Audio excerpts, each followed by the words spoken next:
Senator Tom Cotton, Republican out of Arkansas, member of the Senate Armed Services Committee. And Senator, good morning to you today.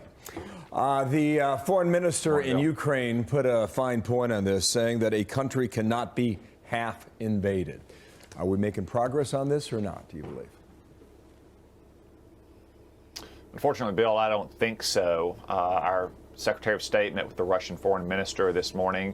As is often the case throughout history, I don't think that was diplomacy trying to avoid a war on Russia's part. I think it was diplomacy stalling until the conditions are right for war, which for Russia are getting all of its troops in place and waiting for the right weather conditions.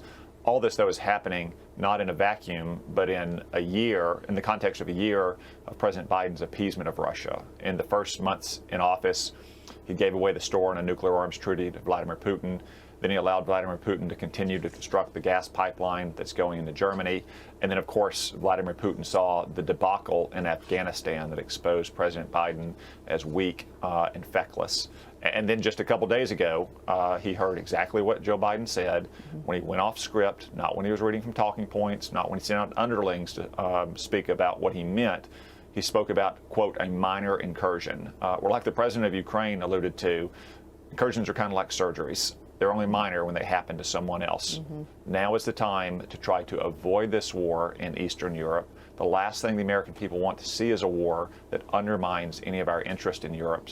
So we need to continue to provide the Ukrainians the weapons they need to defend their own country. And we need to make it clear the sanctions and other economic and financial consequences Russia will face if they invade Ukraine again. And we need our NATO partners to be united with us on that as well. I want you to look at a media montage.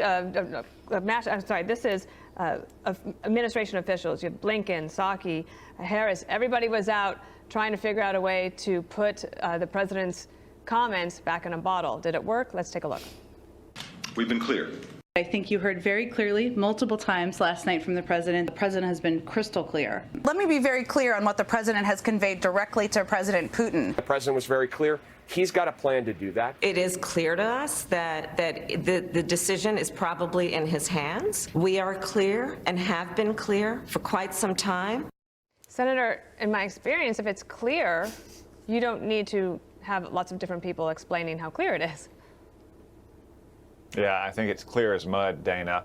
Another telling moment when Joe Biden went off script was yesterday when your own Jackie Heinrich asked a very good question. Why is he sitting around waiting for Vladimir Putin to make the first move? And he called that a stupid question.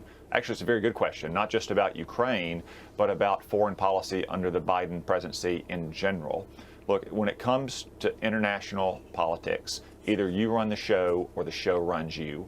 And for the last year, President Biden has been allowing the show to run things. And that's why our adversaries, not just Vladimir Putin, but Xi Jinping and the Chinese Communist Party, have been taking advantage of us at every turn. It's time to get off the back foot and get on the front foot to get the outcome that Americans want, which is to avoid a war in Europe that undermines our interests. Senator, last question here. You heard what Mitch McConnell had. He had three specific ideas for how you could help Ukraine now defend itself.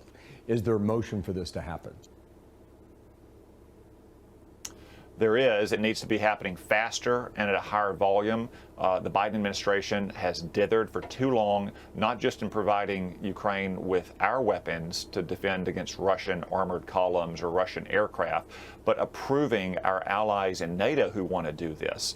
Oftentimes they need American approval because it's American technology.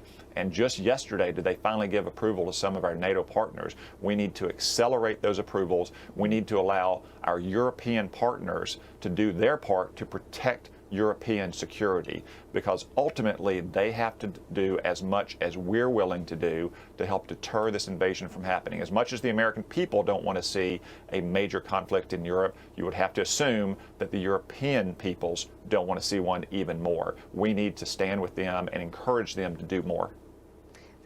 Senator Tom Cotton, thank you so much. We'll probably be talking to you next week as well. Thank you. We appreciate it.